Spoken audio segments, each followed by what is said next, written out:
Live is intended for responsible adults only. We advocate for the repeal of marijuana prohibition for adults. We discuss the science, culture, and controversy about America's marijuana laws. We do not advocate or encourage any illegal activity and advise all listeners to learn their state and federal marijuana laws by visiting norml.org, Norml.org.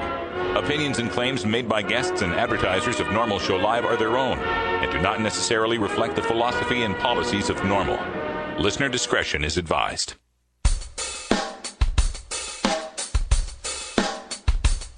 You take a seed, you plant it, you grow it, you dry it, you roll it, you smoke it. You take a seed, you plant it, you grow it, you dry it, you roll it, you smoke it, and it goes down smooth. Hey! Spanning the continent to bring you the truth about cannabis and marijuana law reform. I smoke pot and I like it a lot. From the promise of legalization. And I think we need to rethink and decriminalize our marijuana laws. To the agony of prohibition. One major responsibility is to encourage people to use less drugs. The National Organization for the Reform of Marijuana Laws presents We love the earth. Norml Show Live, Marijuana Nation. Now, here's your host, Norml's Outreach Coordinator, Radical Russ Belvin. Oh, yeah. Good day, tokers and tokettes, and welcome. It is Tuesday, May 1st, 2012, and it's got to be 420 somewhere in the world, or as they call it everywhere else but the United States, May Day. Happy May Day to all of our international listeners. Welcome to the show. We're so glad you could be here with us today. We got plenty of news, information, music, and more coming at you on today's Norml Show Live. Also joining us from our virtual studio in beautiful Grass Story, Oregon, is our senior news editor, Cannabis Carrie. Hello, everyone. Hi, Carrie. So today, I understand in the news, you've got all sorts of great international headlines for us, speaking of May Day. Yeah, we do have some pretty good international stories and one not so great national story. But I'll get to those. The hemp headlines today, we're going to talk about two different stories from two different countries, both good news. And then we're going to go to Colorado and talk about those new drug driving laws. It's back up again in the Senate and tell you what's happening there. Yeah, it's like the curse that will not die, these per se DUID laws that keep coming back time and time again. We'll talk about that in our hemp headlines. Thanks, Carrie. Coming up also at 20 after the hour, we do our daily Toker Tunes, and today is Electric Tuesday. We're going to be getting some great kind of funky electronic music from a group called CI. The song is called Soul Hitman. Then at the bottom of the hour, 4:30, we are going to take a look back at the Patients Out of Time conference in Tucson, Arizona, and a presentation by Dr. John McPartland on the care and feeding of the endocannabinoid system. If you want to know why marijuana gets you high, it's all about the endocannabinoid system, but there's so much more that it has to do with in your body. There's so much the endocannabinoid system controls, and unlocking that may be the key to solving all sorts of health-related issues for Americans, well, for everyone, for all human beings. So John McPartland is going to give you basic primer on that information on the endocannabinoid system. Then at the end of the show, we'll have a little bit of time for a radical rant. I'm going to take a look at the state of New Hampshire and how its ongoing battle to try to pass medical marijuana proves my theory of the Box Canyon, how medical marijuana laws continue to get stricter and stricter and stricter, and that the true solution is for us to fight for legalization for everyone. All that's coming up on this first hour of Norml Show Live, and in hour two, we'll take you into Toker Talk Radio, where we'll take your calls at 971-533-7111. You can catch Toker Talk Radio's full postings up at its blog at radicalruss.podbean.com. For more information here on this show, check out this Norml Stash blog at stash.norml.org, where we've hired a new intern. Swift Shauna will be joining us on the blog, posting Carrie's news stories from day to day. So check that out at stash.norml.org. We're right back with the news right after this. You're listening to Norml Show Live, the voice of the marijuana nation. Weedmaps.com.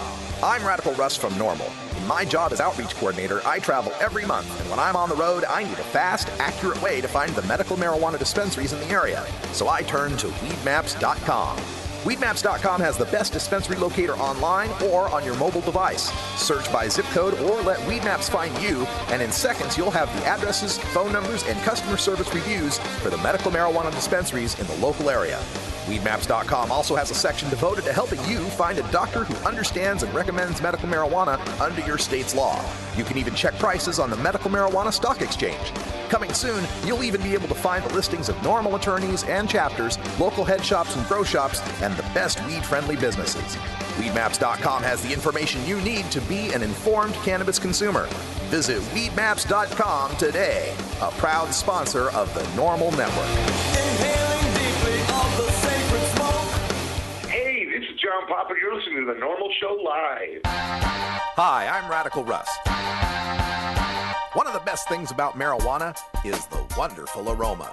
But when you travel a lot like I do, that aroma becomes a suspicious smell. That's why I endorse stealth-products.com, the leaders in smell-proof containers.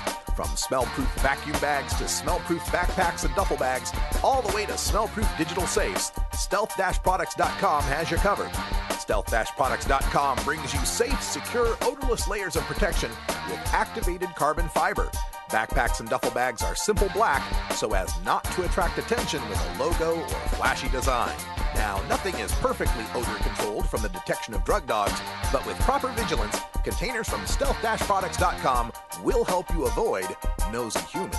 You're now listening to Elliot Beats. Stealth-products.com. Stealth-products.com.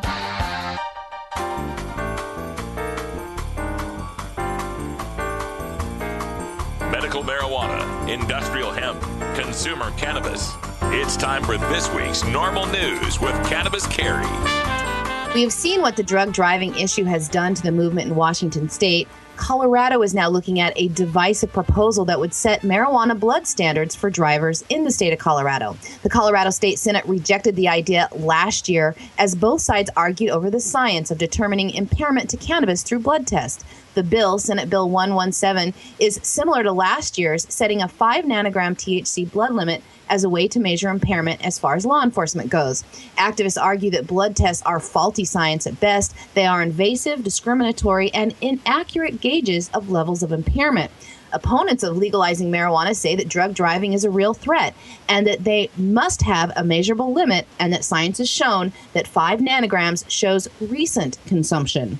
The federal government has called for all states to adopt drug driving standards, and Colorado already has drug driving laws on their books that cover cannabis. 12 other states have laws creating a THC limit for driving, laws that are known as per se laws, and several other states have zero tolerance driving laws for THC.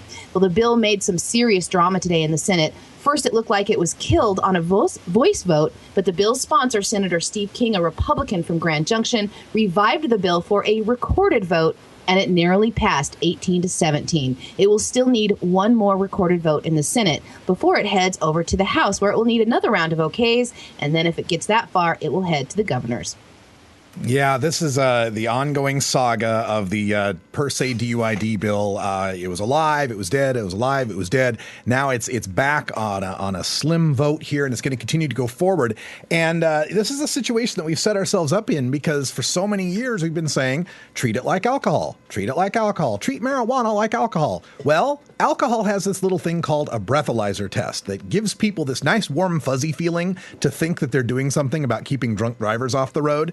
We can argue about how scientific it is here or there, but it's really a question of an illusion here. The illusion of security, this illusion that we're safe from drunk drivers because we test their breath and their blood and their urine. And they want that same illusion of safety when it comes to marijuana. It's one of those things that, unfortunately, we've kind of made our bed and we have to lie in it here until we can educate these lawmakers and the public that they really have nothing to fear from cannabis-using drivers. And a policy in the Netherlands that would ban forest tourists from buying marijuana went into effect in parts of the country today, May 1st. Most of the law enforcement and media focus has been on the town of Maastricht, a border town with Belgium, a country that has strict policies against marijuana. Some activists in the border town held a march in protest of the new policy, and about 200 people marched through the streets and chanted. Marijuana is not legal in the Netherlands, a popular misconception. It is technically illegal, but has been sold openly for decades in cafes around the country known as coffee shops that operate under the country's famed tolerance of soft drug policies to end street dealing and lower crime.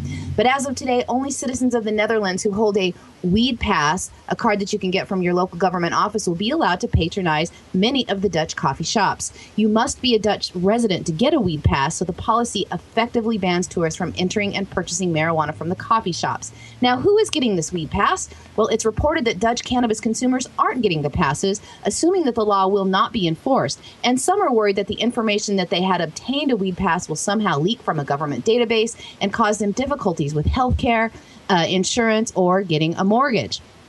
Mayors of some of the border towns have joined in the protest over the weed pass policy.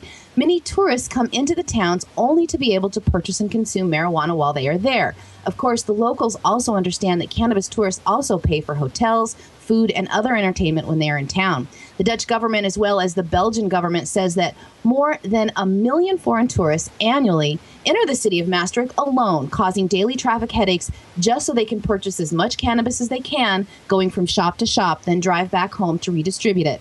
The coffee shops in Maastricht and other key border towns, Tilburg, Remond, and Eindhoven, kept their doors closed today, a move that the mayor called rude, saying that they were disrupting city society by remaining closed. Now, there was one exception, a shop called Easy Going that stayed open long enough to garner a legal conflict today. Owner Mark Josman, who also is the chairman of the National Coffee Shop Owners Association, first turned away a group of foreigners who were there protesting the new rules. That group immediately went to the police station and filed discrimination complaints. Then Josman started selling cannabis to anyone who came in, not asking to see a weed pass. Now, the police were on hand to monitor the protest today, and they let that continue for about an hour and a half. Then they went into the shop and issued a warning that if he violated the new rule by not checking for passes, they would forcibly close his shop for a month. He continued to sell cannabis to anyone who came in, but he did close early and says he will be back tomorrow and fully expects them to follow through with their threat of closing his shop. He then plans on opening a suit in the European Court of Justice, saying that discrimination is never the answer to a societal problem. Many of the coffee shops say that they will just take a vacation and just wait for this to pass, a move that they now expect, since the Dutch conservative national government collapsed last week under pressure from a growing budget deficit and an internal argument over budget priorities. Prime Minister Mark Rutte said his entire cabinet has resigned and they won't be seeking re-election in September. Some think that the struggling administration will not have the resources to continue to monitor the shops and that things will roll back to where they were before the current conservative government took power about 8 years ago. Well, this is something that the coffee shop owners especially in Amsterdam, are not very fond of, this conservative government trying to set up these weed passes only for Dutch nationals. Again, the solution to the problem is not to restrict access in the Netherlands. It's to increase access in Germany, France, Belgium, and the rest of the EU. The fact is that people want their cannabis. They're going to try to get it any way they can. And if you set up these weed pass systems, all you're doing is creating a little middleman job for enterprising young Dutch people who might have their friends come in from another country, go into the coffee shops and get the weed as a Dutch citizen, and then give it to their friends, or of course sell it to them for some sort of markup. All you are doing is creating more jobs for middlemen in the cannabis distribution industry that you've already kind of kept quasi-legal in the Netherlands for 30 years now. It's time for us to just grow up and recognize that people want their cannabis. They're going to continue to want their cannabis, and nothing we do about it is going to stop them from wanting to get it. It's time to open up our minds. It's time to spread the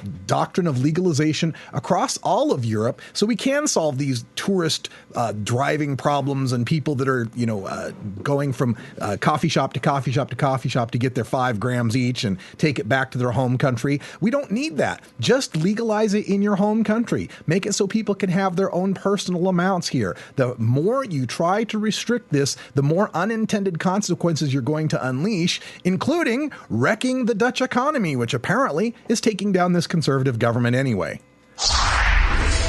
This item from Melbourne, Australia. The country's major sporting organization, the Coalition of Major Professional and Participation Sports. It's an entity that oversees cricket, soccer, Australian rules football, rugby, and tennis, has decided to remove cannabis from the long list of performance-enhancing drugs. Now, for over a decade now, marijuana has been on the list of performance-enhancing drugs that are banned from sports and could lead to sanctions of 2 years, the same as human growth hormone or anabolic steroids. The coalition chief, Malcolm Speed, says that from here on out, in Australia, marijuana will be treated as an illicit substance only, not a performance-enhancing substance, meaning that there still can be penalties for being caught with it in your system, but it's much, much less harmful. Speed also said that when he is at a meeting of the World Anti-Doping Agency this week, he will ask them about removing marijuana, saying that when a substance is on the banned list but isn't a performance-enhancing substance, it should be removed from the World Anti-Doping Agency list. Now, the World Anti-Doping Agency is an international independent agency that is funded by world sports events and governments to monitor the World Anti-Doping Code, an international document that has compiled anti-doping policies in all sports for all countries. They're headquartered in Montreal, Canada, but they are a private Swiss foundation whose mission is to make sure international athletes compete in a doping-free sporting environment. Now, their logo is an equal sign. Most countries use their guidelines to make drug and substance rules in their own sports organizations. According to their website, WADA is responsible for the science and medicine and scientific research of sports, along with maintaining that list of prohibited substances. They also use international laboratories, issue therapeutic use exemptions, and for international athletes, they help with the Athlete Passport Program, a program that helps world athletes get the documentation they need to compete in world events. Now, WADA does maintain different lists. Marijuana is on the list of substances banned during competition, but they also maintain a list of substances banned at all times, and cannabinoids are not on that particular list. Yeah, well, first of all, I got to note that the guy who's in charge of checking out the doping status of athletes is named Speed. I know. And I love that, too. And honestly, though, he looks like a Republican businessman. He's an older guy, businessman in Australia. But yeah, Malcolm Speed. Yeah, that's as bad as having a drug and alcohol researcher named Early Wine. I mean, that's. But why will we have this on the performance-enhancing substances list in the first place, unless we're talking about the Nathan's hot dog eating contest or a jazz festival? I don't see that it's performance-enhancing. But to go further, I agree with this guy to say it should just be taken off the anti-doping list for world athletics completely, regardless. I mean, why do we care if some of the finest athletes in the world are relaxing with the safest therapeutically active substance known to man, especially considering all the other drugs and painkillers that they're given by their doctors to try to treat their nagging injuries, aches, and pains? It just doesn't make any sense to me. And speaking of athletes and doping in the first place, I would like to see the doping Olympics. I actually want to see the sporting contests where the athletes are allowed to use any performance-enhancing substance they want. You know what? They're adults. Let them do what they're going to do. I want to see some NFL lineman bench pressing 500 pounds. I want to see an 8-second 100-yard dash. I think that would be really entertaining, don't you? All right, Carrie, thanks for the news. And I got one more news update here for you from the Granite state of New Hampshire, where they are currently looking at a medical marijuana law. And they've been working on this for quite a long time, going back all the way to 2007. I'm going to bring up more about it in hour 2 in some Radical Rant. But I just wanted to give you the update on this bill that came through in 2011. It's Senate Bill 409, and it has passed the House there in New Hampshire with a veto-proof majority. But it has also passed the Senate, but it's 3 votes short of a veto-proof majority in the Senate. So the prognosis for medical marijuana this year in the state of New Hampshire is not looking good if they can't get it past the governor. We'll talk again more about that in the Radical Rant when we get to the end of the show. Also want to give you updates on our schedule here on the Norml Network to let you know that this Friday we will not have a live show here at Rolla J Studios. I will be traveling to Dallas-Fort Worth for the Dallas Cinco de Mota, their version of the Global Marijuana March. You can check that out by Googling Global Marijuana March, and you'll find the page there. I think curesnotwars.org should have it as well. Hundreds of cities all over the United States and the world are participating in this Global Cannabis March. I am here in this seat eat right now as a paid Norml employee because I went to a global cannabis march. We've met so many great activists at these marches, and this is where it really, you got to put your money where your mouth is and put your feet on the street. You know, you can post to Facebook, you can write letters to the editor, you can email your friends, you can write your blogs, you can tweet, you can do all that stuff. But until you're getting out of the house and onto the street, most people are not going to know that you stand for the end of marijuana prohibition. It's important for you to get out and show the world that you're not afraid to stand up for your rights, that you're willing to come out and march, you're willing to put your reputation and your name on the line to stand up for freedom. And believe me, the people that have come before us that have fought for other civil rights, when we talk about the civil rights marchers of the 60s, we talk about the gay rights marchers of the 70s, faced far, far more harsh circumstances for coming out and marching than we are going to face. We are generally safe going out to march, and check out your city at the Global Marijuana March on Google or curesnotwars.org to get involved. Check out your local Norml chapter at norml.org/chapters and make your voice heard this Saturday. Hey, Russ, what do you think about a break? Concha John! Whoa! I turned around and suddenly there are people in the room. Hell yeah! We'll take a break. Be right back after this. It's 20 after the hour, and we have to take a short break, if you know what I mean. Please support these sponsors who support Norml Show Live. Oh, have you ever met that funny reefer man? A reefer man. Have you ever met that funny reefer man? A reefer man. If he said he swam to China, he would send you South Carolina. Then you know you're talking to that reefer man.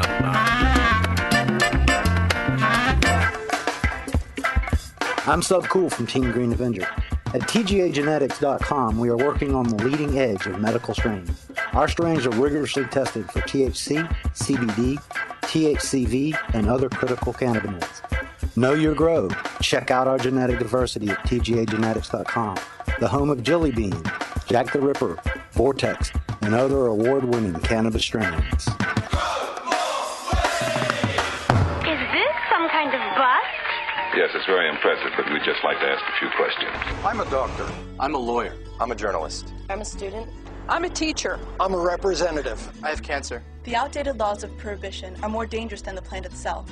I lost my scholarship. I was fired. 20 million arrests since 1965. This is getting ridiculous. Our prisons are overcrowded with non-violent offenders. We have the opportunity to change. This is costing our country billions of dollars. Making my family and I fight in a courtroom is difficult enough when I'm already fighting through chemotherapy. There's no reason to be scared by tradition anymore. We can stop this. We can stop this. We are the American people. We can stop this. And you have our support. We are old, young, straight, gay.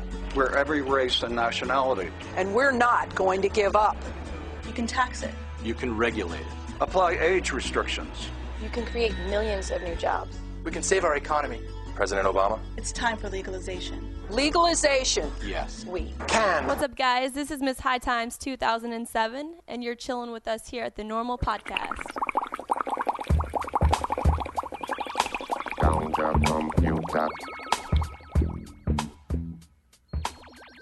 It's time for your daily Toker Tunes, the best in 420 friendly music from all genres that uplifts, entertains, and informs the public. Today we bring you tunes for Electric Tuesday, our segment featuring the best of modern electric music in the genres of dance, new age, house, and experimental. If you'd like to submit your song to be played on Norml Show Live, send it to us at stash@norml.org. Now here's some more great independent marijuana music for today's Daily Toker Tunes. All right, welcome back, everyone. If you're noticing the new lighting in the house here in the studio, I replaced it all with the compact fluorescence. But then when I went to plug in the left side bank, it burnt out. So that's why I'm a little shadowy on one side. But in case you were wondering, that's the explanation. Always trying to fix things here at Roller J Studios. We have got some music for today. And once again, I'm going to the IOTA promo net to bring you this one. And I did want to make an announcement that the position now for Electric Tuesday music editor is open. So if you would like to be searching up the electronic, dance, pop, disco kind of music for us every Tuesday, send me an email at stash@norml.org. Wait. No disco.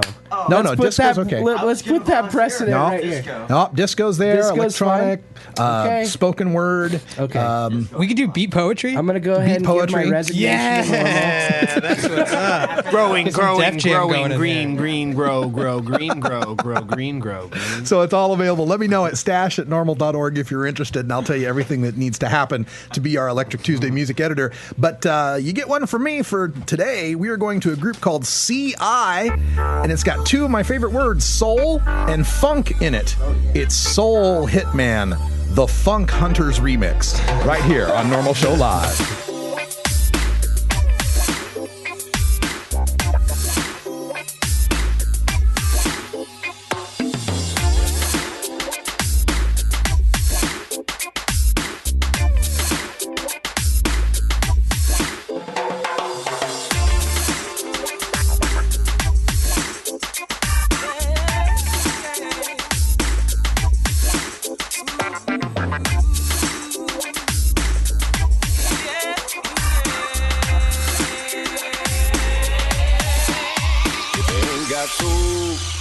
So you rock don't roll. If you ain't got soul, so you rock don't roll. If you ain't got soul, so you rock don't roll. If you ain't got soul, so you rock don't roll.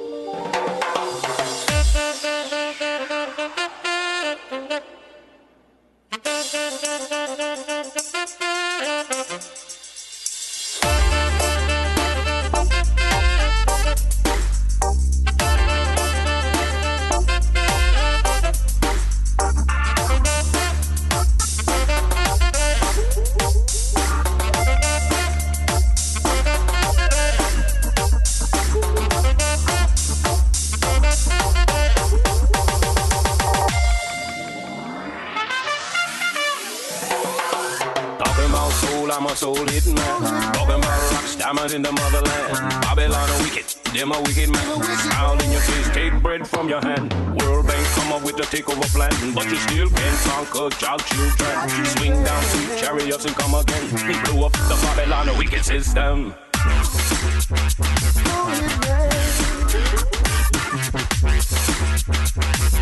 Blow up the Babylon a wicked system.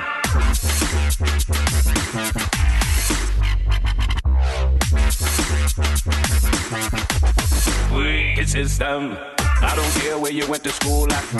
I don't care what job that you got. Skull in a bone, we know in a none of that. We know John in a race, we know in a rat back. There was in the detail, the horns in the hat. Anything what you son, I must say Babylon tax. Tax from the sound, man, the tax from the track. Toes to your knees, I must say head to your back.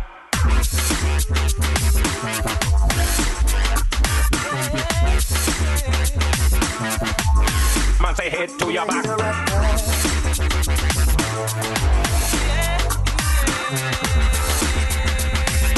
Toes to your knees, I must say head to your back. Could you please tell me, what's your definition of soul? My definition of soul is simple.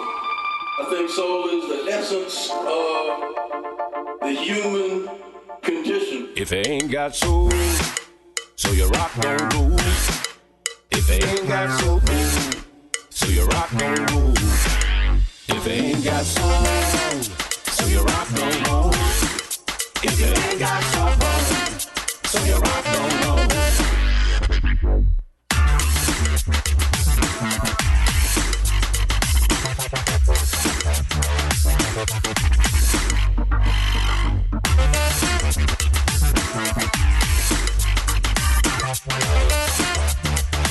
The human condition.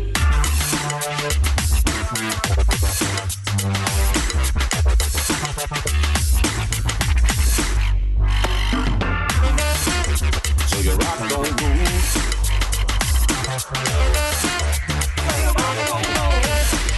If it ain't got soul, so you rock don't roll. If it ain't got soul, so you rock don't roll. If it ain't got soul, so you rock don't roll. If it ain't got soul, so you rock don't roll. If it ain't got soul, so you rock don't roll. If it ain't got soul.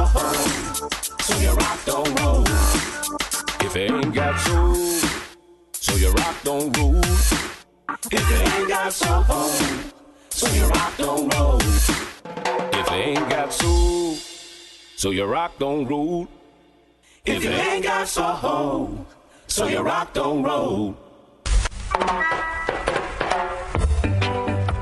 As High Times Senior Cultivation Editor, I'm often called into the field and asked to sample or even identify exotic strains of marijuana in their natural habitat.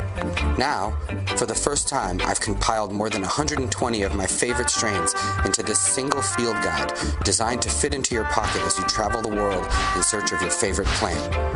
From a friend's closet grow room to the wilds of Northern California, this single guide covers all of today's best-known strains, plus heirlooms and throwbacks, including High Times quality photos and information on each variety's genetic heritage and growing characteristics, plus my personal notes on aroma, flavor, and potency.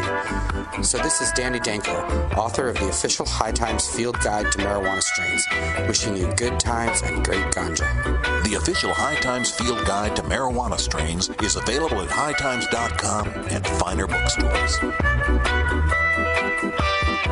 Tune in to the Norml Network every weekday starting at 6 p.m. Eastern for our primetime lineup. We begin with an hour of daily Toker tunes, followed by Norml Show Live and Toker Talk Radio, live from Rolla J Studios in Portland, Oregon. Then you get 2 hours of recorded podcasts from national and international reformers, followed by our late-night live shows at 11 p.m. Eastern. Then the whole 6-hour block repeats twice overnight. It's the Norml Network, your source for the best in marijuana media.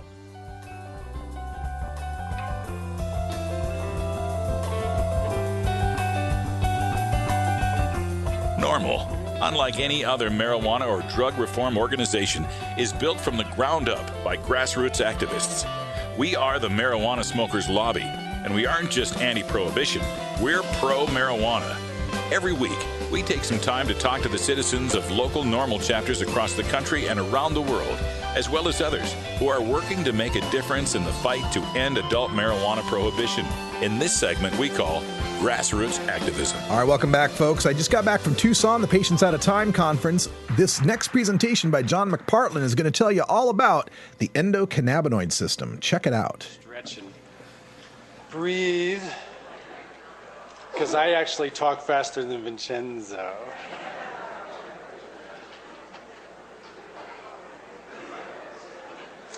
I'd like to thank Al and Mary Lynn for inviting me to speak here today. And louder, okay, and follow.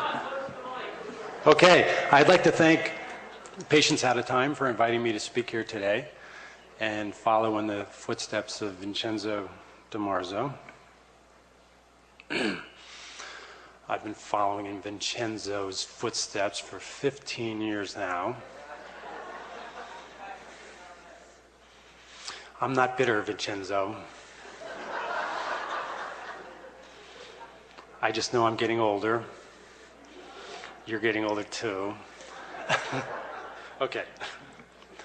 I'd like to preface my talk with a reiteration of some of the things that Vincenzo told us.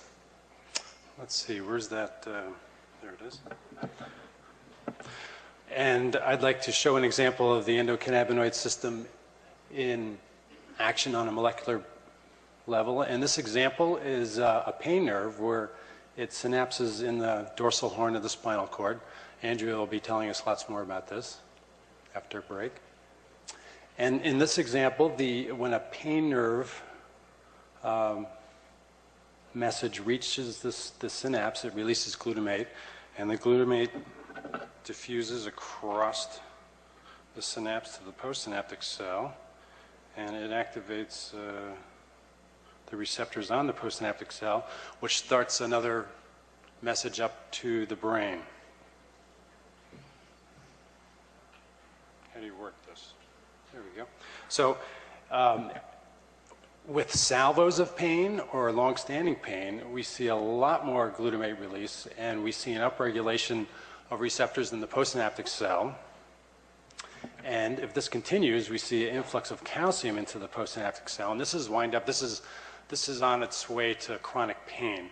Now, in a fully functional endocannabinoid system, the influx of calcium into the postsynaptic cell causes the synthesis and release of the endocannabinoids, in this case 2-AG, and they diffuse retrograde, the other direction across the synapse to the presynaptic cell to CB1, which stops the glutamate release and chills everything out. Now, how can we increase endocannabinoid signaling? Well, on a molecular level, there's three ways. Option one is to augment the endocannabinoid synthesis. Option two is to decrease endocannabinoid degradation. And number three is to boost receptor density and/or receptor function. I'd like to issue a caveat on these first two options, and that is producing a chronic, continual, high-level rise in endocannabinoids may be counterproductive because faced with constant activation by endocannabinoids, the receptor may downregulate and desensitize. What do I mean by those words? Well, hopefully this next schematic drawing will illustrate that. Here's a cannabinoid receptor embedded in a cell membrane, and when the endocannabinoid binds to the receptor, activates it, and it sends a signal across the cell membrane to the intracellular G protein, which actually does the work. So downregulation is when the receptor doesn't bind or activate the endocannabinoid. And it can be as simple as because the receptor is not there anymore because it's involuted away from the cell wall. Desensitization is when the endocannabinoid stimulated receptor drives less signal to the G protein. So essentially the endocannabinoid is less potent, and this is tolerance, and we know that this also happens with THC. People take a lot of THC and they get downregulation and desensitization. So I'm going to be returning to this concept a few times through this talk. Okay, so this is really where my talk begins. Why should we modulate the endocannabinoid system? Well, Ethan proposed that migraine, fibromyalgia, irritable bowel syndrome, and related conditions represent a clinical endocannabinoid deficiency syndrome. And Matthew Hill hypothesized that deficient endocannabinoid signaling could be involved in depressive illnesses. And enhancing the endocannabinoid system may reduce symptoms caused by multiple sclerosis, chronic pain, epilepsy, and many other diseases as we know. Notice that I use that word modulate. And that's because, as Vincenzo has told us, there can be pathological overactivation of the endocannabinoid system, which exacerbates other diseases such as visceral obesity and cirrhosis. So in these diseases, downregulating the endocannabinoid system would be beneficial. But that's not what we're going to be talking about today. We're going to be talking about methods to augment the endocannabinoid system. And I've lumped them into two major categories: complementary and alternative medicine, and down at the bottom, standard pharmaceutical drugs. Donald Abrams is a world leader in CAM, and I hope he doesn't argue with the way I've lumped CAM into three major groups here. I've also included lifestyle modification. And that's because, without a doubt, the best way to augment our endocannabinoid system is just by healthy living, and that begins with aerobic exercise. Human studies have shown that running, biking, and hiking increase anandamide levels in the blood. And in fact, researchers are now proposing that a runner's high is not actually from endorphins, but it's from endocannabinoids.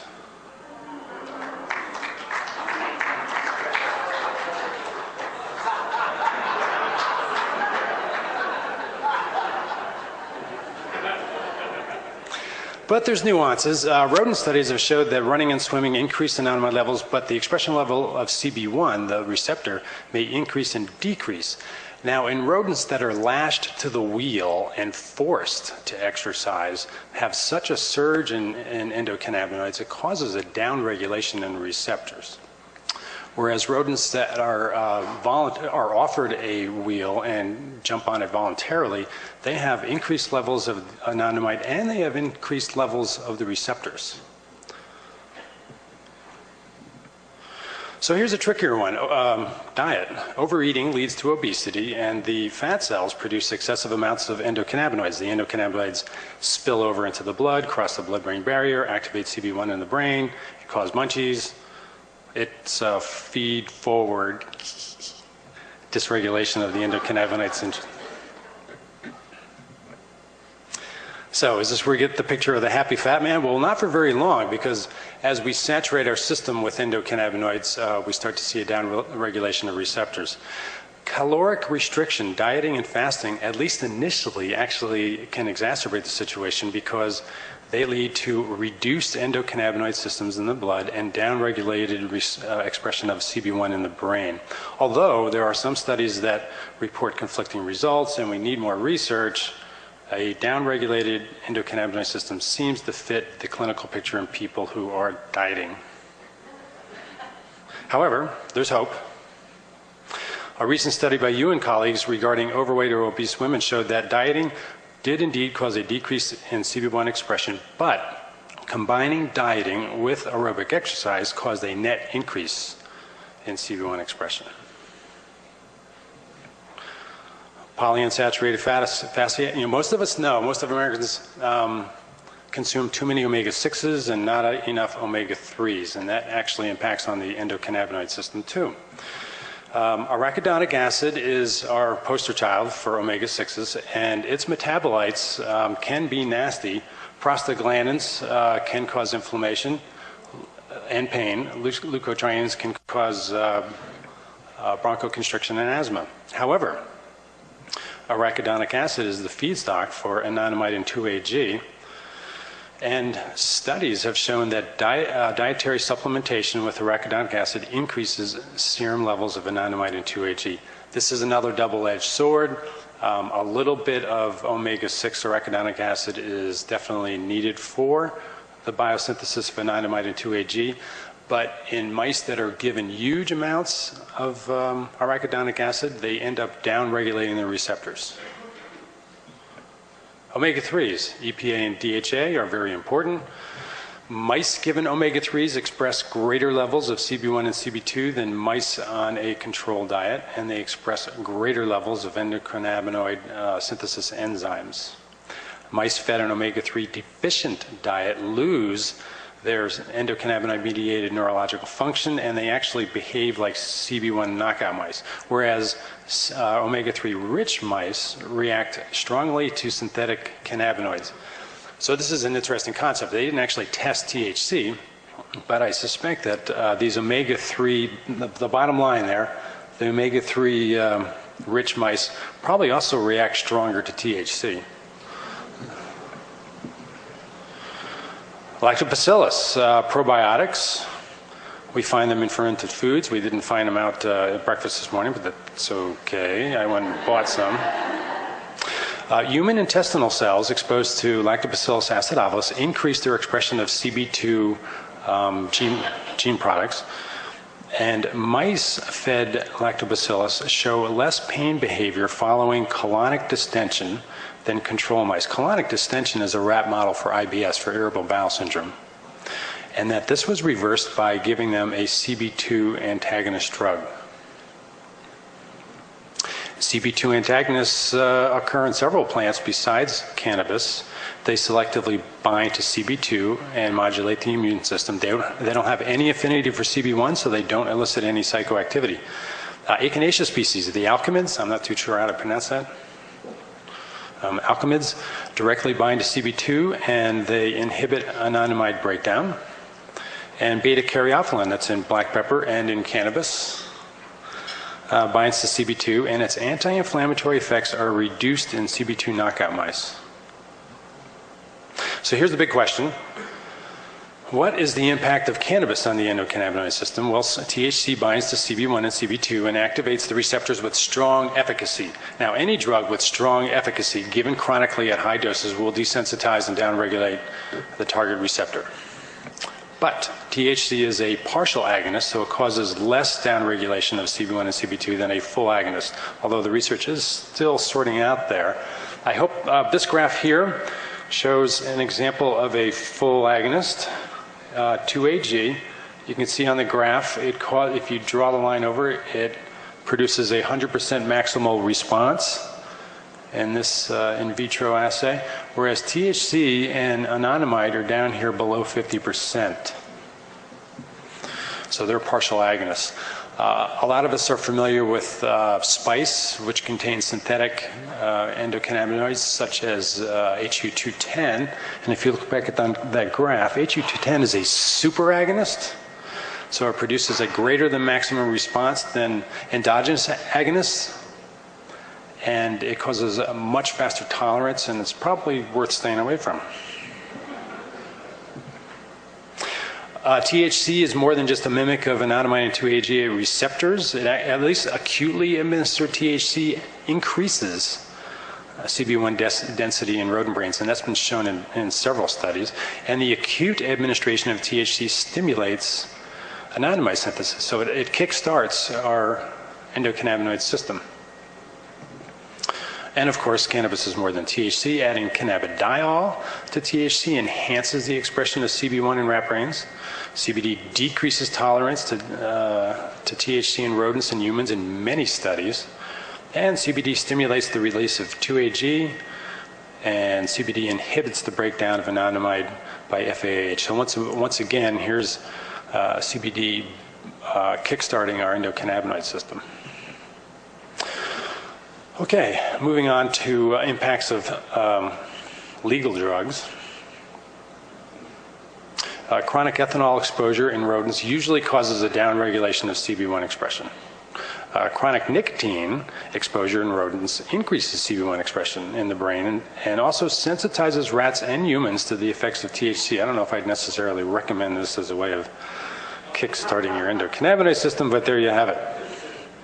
Chronic caffeine exposure potentiates CB1-dependent stimulation by THC and synthetic cannabinoids in mice. And I'm not too sure if that's pharmacokinetic or pharmacodynamic.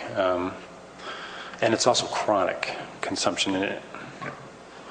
Mind-body medicine, stress reduction. Matthew Hugh will be talking. He'll be talking a lot more about this. Chronic stress downregulates CB1 expression and reduces the levels of CB1 ligands in rat brains. Stress reduction probably reverses the effects of stress on CB1 signaling, although no studies have been done. Anecdotal information suggests that relaxation techniques, meditation, yoga, and deep breathing exercises may impart some mild cannabinoid effects, and Andrew Weil's been talking about this for 2 decades now. Acupuncture is a good thing. Acupuncture, at least electroacupuncture in the studies, increases anandamide levels in the skin and around the needle, and the pain-reducing effects of electroacupuncture are attenuated by CB2 antagonists. Electroacupuncture upregulates the expression of CB2 in the skin, and last but not least, electroacupuncture also works through CB1 in the spinal cord.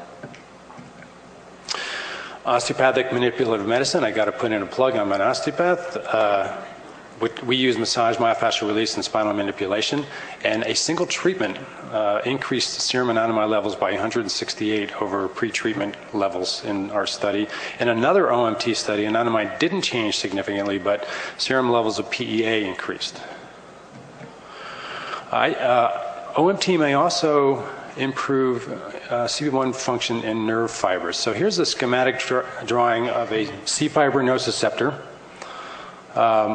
It originates in the dorsal horn. Its cell body is in the dorsal root ganglion, and then the nociceptor comes down. This is an enlarged view of its distal terminal, which is found in skin, muscles, joints, and other tissues. And the distal terminal contains receptors that activate pain signals or sensitize the nerve to pain. But the distal terminal also contains CB1 receptors, which dampen the effects of those sensitizers and activators. CB1 receptors are synthesized up here in the dorsal root ganglion, and then they're carried by exoplasmic flow to the distal terminal where they do their job. If you've not heard of exoplasmic flow, it's a fluid flow, it's a protoplasmic flow, and it enables CB1 to get to where it needs to be. Andrea Holman did a nice little study that showed that mechanical barriers that restrict exoplasmic flow prevent CB1 receptors from reaching the distal terminal and therefore not function properly. And this photomicrograph down here in the corner shows where she put a suture loop around the sciatic nerve. And you can see the receptors all kind of damming up on the proximal end, and they're not getting to where they need to go. So this suture loop is analogous to carpal tunnel syndrome and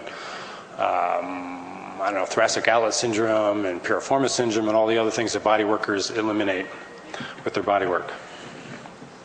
Moving to medications, Tylenol is broken down in the liver into two parts, and one of them is this para-aminophenol, which then is conjugated in the central nervous system to arachidonic acid, to this molecule that I can't pronounce.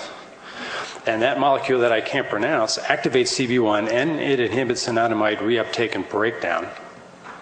So I don't know why we don't get high from Tylenol. Anybody? No.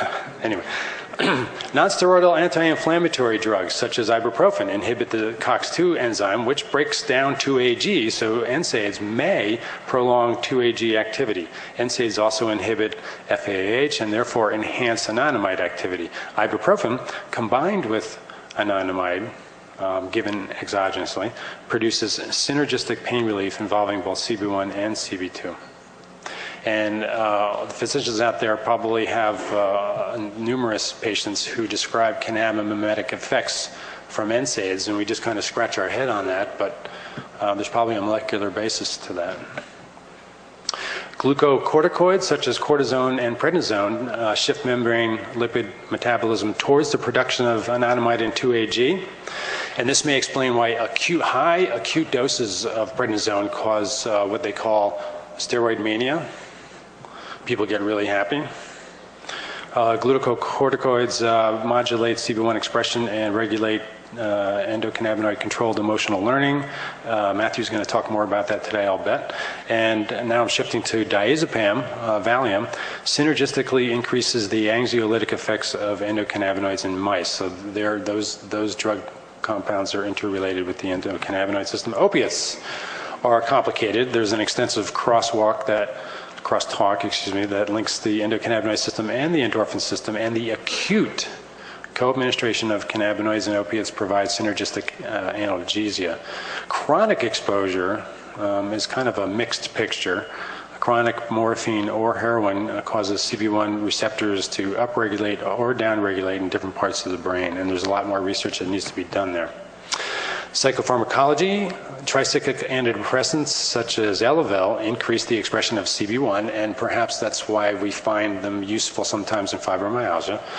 SSRIs such as Prozac may or may not increase the expression of CB1, and Matthew hopefully will help sort that one out. Antipsychotic medications such as Haldol and Risperidone upregulate the expression of CB1. However, other antipsychotics, such as clozapine, decrease CB1. So it's kind of complicated. Summary. There are many ways that we can upregulate the endocannabinoid system.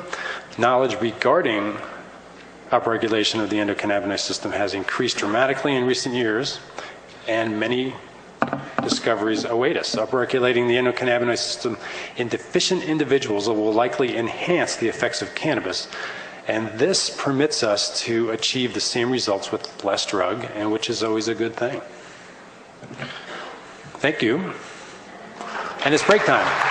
It's Dr. John McPartland out there at the Patients Out of Time conference in Tucson, Arizona. All of the videos are available up at the NormalNet YouTube page, youtube.com/NormalNet. When we come back, it's time for Todd's Toker Topics to take us out of the day. You're listening to Norml Show Live. You're listening to Norml Show Live, I just the said voice of the marijuana nation. What makes something funny? How does humor impact health and psychological well-being? How can you incorporate humor into everyday life? A concise, reader-friendly introduction to an important but often underappreciated topic in modern psychology, Humor 101 explains the role of comedy, jokes, and wit in the sciences and discusses why they are so important to understand. Psychology professor Dr. Mitch Earlywine draws from his personal experiences in stand-up comedy to focus on how humor can regulate emotion, reduce anxiety, and diffuse tense situations, expose pretensions, build personal relationships, and much more. He irreverently debunks the pseudoscience on the topic of humor and leaves readers not only funnier, but better informed. It's part of the Psych 101 series from Springer Publishing, Humor 101 by Dr. Mitch Earlywine, Ph.D. Here at Norml Show Live, we spend all week taking a look at the tragedy of American marijuana prohibition. But it's important to take a break and remember that we are a vibrant, diverse, and oftentimes hilarious community of people. So our friend, comedian Todd Armstrong, joins us to poke fun at one of Todd's toker topics. All right, Todd is in the house. How you doing, Todd? Good to see you here. Good, nervous but good. All right. Oh, the audience loves you. Yes. So, what is your topic for today, sir? Empathy. Oh, I know. Let's get to it. Well, I appreciate you. Thank you for putting yourself in my position to understand my chance to express to you my viewpoint on empathy. And that is so kind of you to have noticed my empathetic response to that. I appreciate that. You're welcome. We were discussing this between break, and John, I love this individual. He's on the internet talking with people and causing small flame wars, as we call them, in the Portland inbred comedy community.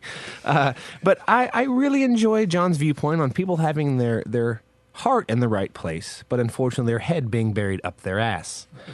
Now, I think that's the problem with America today, that we've redefined empathy from putting me in your position to, I wouldn't have done that. That's the modern definition of empathy to me.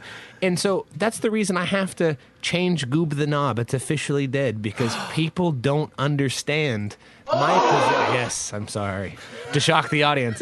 People don't get that my side, it's a clever joke. It's a clever play. And as a comedian, I can no longer do this, so I have to transfer everything over to Arm Todd Strong now because of a lack of empathy on what my viewpoint is. A clever play on my mom calling me a goob and a knob as a child, and then also very many double entendres sounding such the same.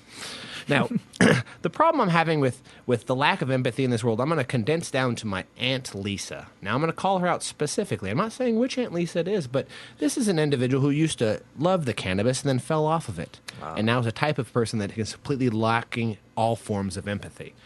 Now, I think we should start prescribing medical cannabis for empathy deficiency syndrome. Because when someone has such a cold heart, or perhaps road rage like myself, or perhaps assholism like other people in the room that get cured with the medical cannabis. We were at my grandfather's funeral. This is my grandpa Cletus. Now, he passed away about 1.5 years ago, and I was required by the family to wear overalls to the funeral. My father was nice enough to go pick me up a pair of Dickies between things. So my brother, my father, and both of my nephews wore overalls to the funeral. Sitting there uncomfortable in the funeral, waiting to go up and do my teary-eyed pronouncement upon my awesome grandfather that took me everything from having me eat cow brains and eggs all the way to showing me how to have hound dogs swim across water at raccoons. So he taught me many things in life. And as my aunt is over my shoulder, she says, "Todd, I heard you were doing comedy." I was like, "Yeah. You know you're not going to go anywhere with that, right?"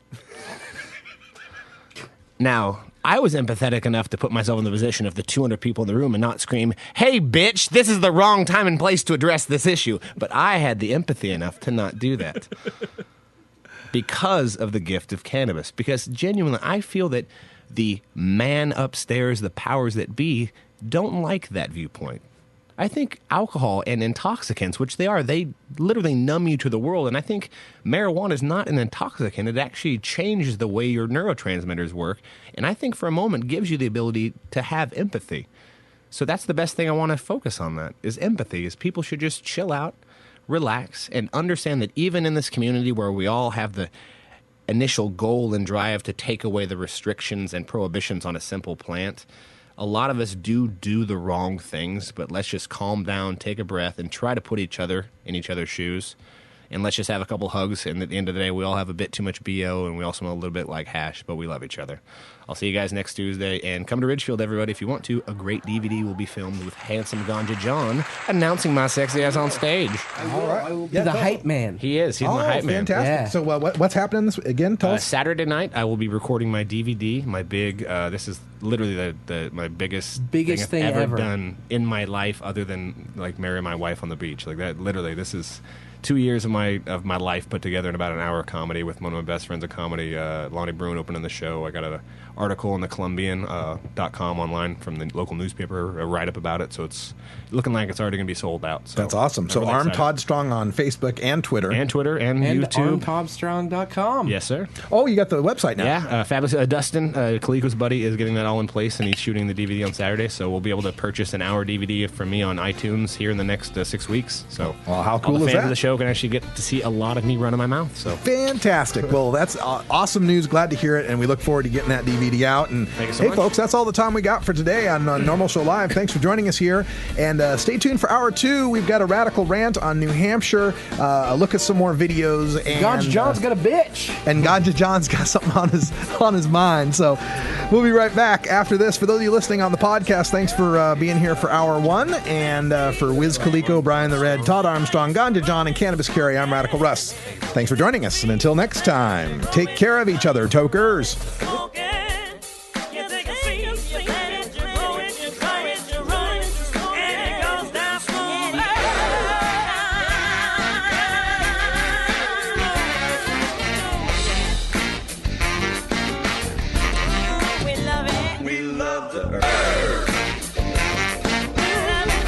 This is Norml Show Live, the voice of the marijuana nation. Take it on one more time. You take a seed, you plant it, you grow it, you dry it, you roll it, you smoke it. You take a seed, you plant it, you grow it, you dry it, you roll it, you smoke it. You take a seed, you plant it, you grow it, you dry it, you roll it, you smoke it, and it goes down smooth. You're listening to the Norml Network, where the time is 4:20, 24/7, 365.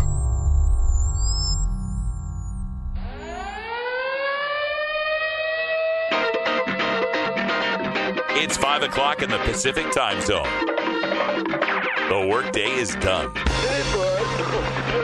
Now it's time for Toker Talk Radio, the voice of the marijuana nation. What are you people? On dope? Where you can toke. I am here. Or you can talk.